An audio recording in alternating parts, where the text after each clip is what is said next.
जय किसान, नमस्कार. आपण पाहता वावर न्यूज व उन्नती लाईव्ह अपडेट.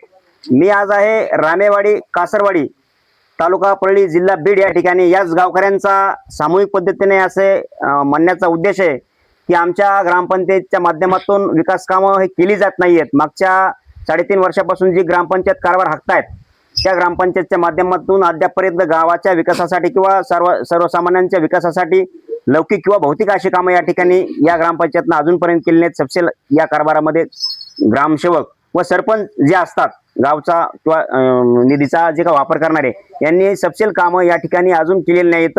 आणि याच माध्यमातून कुठेतरी त्यांच्या समस्या सर्वसामान्य जनता या ठिकाणी मांडण्यासाठी आपल्या चॅनलच्या माध्यमातून समोर आले आहेत. या ठिकाणी आपल्यासमोर ज्यांनी पंचायत समिती विभागाला अर्ज केलाय किंवा काही प्रश्न विचारले विकास कामाचे व निधीची अनियमितता आणि पाण्याचा जो प्रश्न आहे किंवा इतर बाबीमध्ये जे काही त्यांनी अर्ज केला अशा आकांक्षाताई आपल्यासोबत आहेत. आकांक्षाताई, प्रामुख्यानं आपला अर्ज बीडीओ साहेबांना गेलेला आहे, ते कुठल्या विषयावर या ठिकाणी गेलेला आहे ते आम्हाला या ठिकाणी सांगावं. आमच्या गावामध्ये पाणी नाही आणि मुळात जे काही निधी आलेला आहे ना ते निधी उचलतेत, पण मुळात गावामध्ये कोणतंच काम झालेलं नाही. हे प्रश्न आम्ही विचारल्याच्या नंतर ते कोणते उत्तर सांगते तर आम्ही 1 रुपया पण घेतलेला नाही. मग सरकारी पोर्टलवर दाखवतात की निधी लाखोन व्यवहार झालेले आहेत, मग गावातले तर सरपंच उपसरपंच पैसे उचलत नाहीत. मग ते पैसे नक्की जातात कुठं, हे आमचा प्रश्न मुद्दा आहे ते सांगा आम्हाला.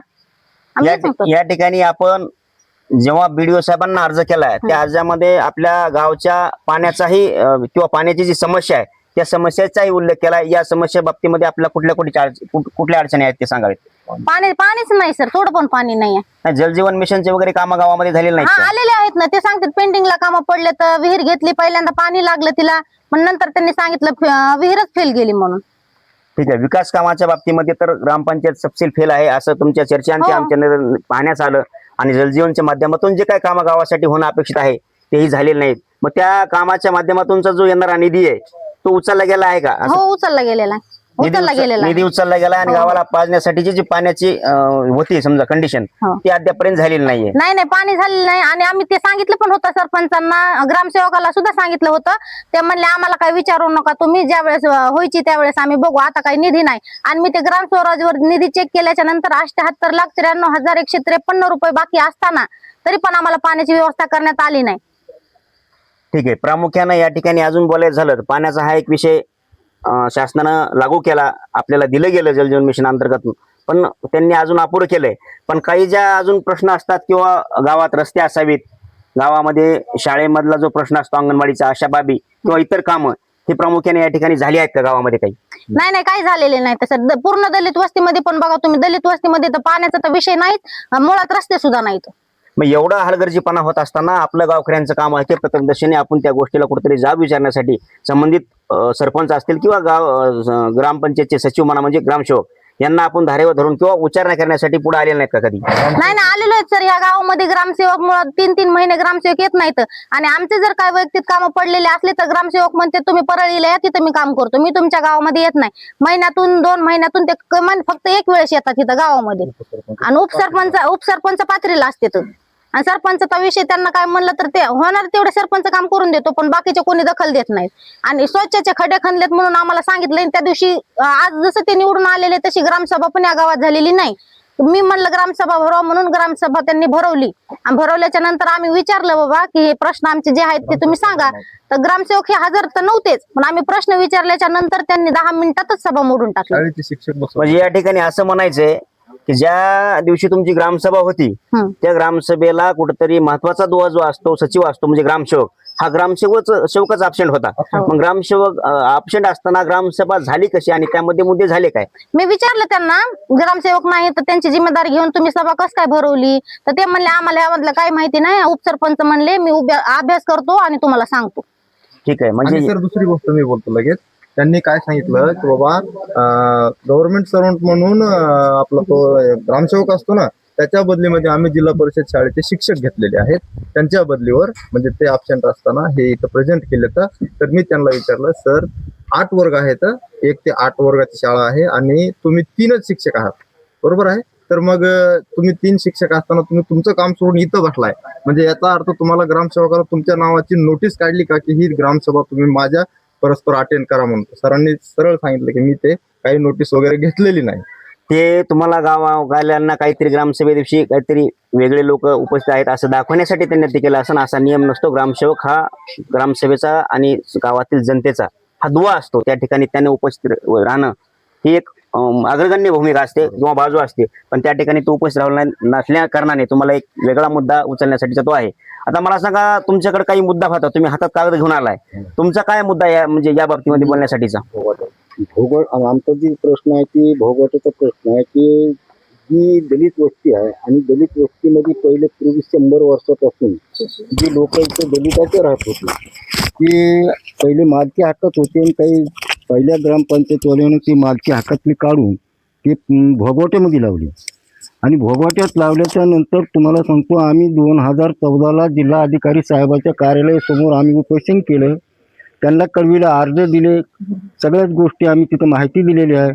पुन्हा काही ह्याच्यावरून त्यांची ग्रामपंचायत 2022ला लागली आणि ह्यांनी आम्हाला आश्वासन दिलं की बाबा आमची पार्टी आल्याच्या नंतर आम्ही तुमचा भोगवट्याचा प्रश्न पूर्ण निकाली काढतो. पण पार्टी येऊन बी आज 3.5 वर्ष झालं इथे ग्रामसभा होत नाही. ग्रामसभा भरवा म्हणल्याच्या नंतर त्या प्रश्नावर ते लोक पेटतात आणि इथला जी दलित आहे त्या दलिताची अशी तुम्हाला सांगतो पिळवणूक सतत चाललेली आहे. आणि आमचं म्हणणं असं आहे की 2011च्या जी नियमाप्रमाणे अगर 2018च्या नियमाप्रमाणे की जी जार आहे शासनाचा त्या जारप्रमाणे ही दलित लोकांचे जी घरं आहेत, गोरगरीब लोकांचे घर आहेत, ते ग्रामपंचायतनं मालकी हक्कामध्ये घ्यावा आणि त्या लोकांना न्याय द्यावा ही आमची मागणी आहे. या ठिकाणी पाहिलं गेलं तर शासन भोगवाडा धारकांना त्या जागा त्यांच्या मालकी देण्यासाठी एक पाऊल पुढे करत आहे. असं असतानाही कुठेही ग्रामपंचायतला त्यांनी आदेशित केलेला आहे किंवा जागोजागी ग्रामपंचायत ग्रामसभा घेऊन भोगवाडा धारकांचे जे काही विषय असतील किंवा कोणाचा प्रतिकार असेल अशा बाबीवर चर्चा करून ग्रामसभेच्या माध्यमातून त्या मिटवाव्यात व भोगवाडा धारकांना त्यांचं त्या जागेचं मालक करावं. म्हणून आपल्या गावातून असं काही वेगळं ग्रामसभा किंवा काही वेगळ्या भूमिका घेण्यात आल्या का? म्हणजे जी गोरगरीब समाज आहे, दलित समाज आहे, इतर म्हणजे दुसरा बी काही समाज आहे आणि मराठा समाज असेल, धनगर समाज असेल, जे गरीब वर्गाचे लोक आहेत की आमचं म्हणणं असं आहे की सगळ्यांना एकत्रित येऊन ग्रामसभा भरवून हा प्रश्न गाव लेवलवर निकाली काढावा आणि सरपंच ग्रामसेवक नाही, आपल्यात ती ग्रामसभा तशी लागली का? स्पेशल ग्रामसभा घेण्यात आली का? नाही ग्रामसभा लागली नाही. पण ग्रामसभेच्या भाषेवर जर बोललं तर हे लोक काय करते तुम्हाला सांगतो, इथं वाद होण्याची मोठा संभावना निर्माण करते. वादाच्या पोटी ग्रामसभा झालीही नाही आणि कुठं झाली तर आपल्याला बोलता येत नाही किंवा अशा वादाच्या गोष्टी आवश्यकता असं म्हणायचं आपल्याला. तर या ठिकाणी आपल्यासोबत मोठ्या संख्येने महिला बी आहेत. आकांक्षा देते तर या ठिकाणी बोलल्या. मला सांगा, ग्रामपंचायत मागच्या 3.5-4 वर्षापूर्वी या ठिकाणी ग्रामपंचायत आली नवीन. याच माध्यमातून कुठं गावामध्ये चांगले रस्ते किंवा मूलभूत गरजा असतात, नळ पाणी स्वच्छता किंवा नाल्या उपसेनं किंवा अंगणवाडीचे जे प्रश्न असतात त्या गोष्टी झाल्या का गावामध्ये? नाही झालं, काहीच नाही. ग्रामसभा बी भरवीत नाही तर कोणते प्रश्न सोडवित नाही तर बायाचे मनके गेलेत पाणी आणू. बाथरूमला जर बसलं ना साहेब तर लोक असे हेडेव काढून घेतात. इतकी परिस्थिती घाण आहे ह्या गावाची. आणि सांगायला जर गेलं तर ग्रामपंचायत मध्ये गडी बायावर सारीत येत माग. म्हणजे दडपशाहीचा काही प्रकार तो केला जातो. दडपशाहीचाच प्रकार केला जातोय. त्याच्यामुळे आमच्या समाजातले लोक कोणी बोलू शकत नाहीत, कोणी मोरी येऊ शकत नाहीत, दबाव टाकतात, असं करतात. हो ठीक आहे. या ठिकाणी इथे पाहिलं बायाला गेलं ह्याचे काय या काय प्रश्न आहेत महिलांचं ते ह्याला म्हणणं आहे सगळ्याला किंवा विचारा. कुठेतरी जर बोलायला जावं तर आमच्या गड्यावर कुठेतरी भाया मागं करून धावण्याचा जो प्रकार आहे तो केला जातो. अजून आपल्या काही समस्या आहेत का? काही सांगा या ठिकाणी. काय समस्या आहेत सांगा.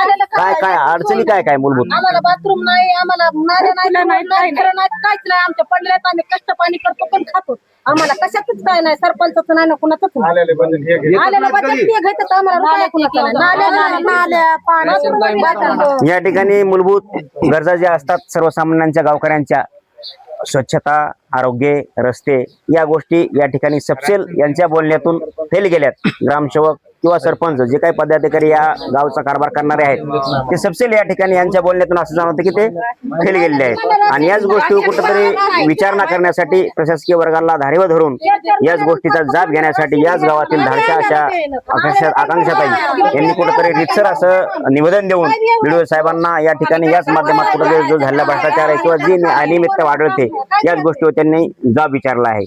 आपण पाहताय वावर न्यूज व उन्नती न्यूज. धन्यवाद.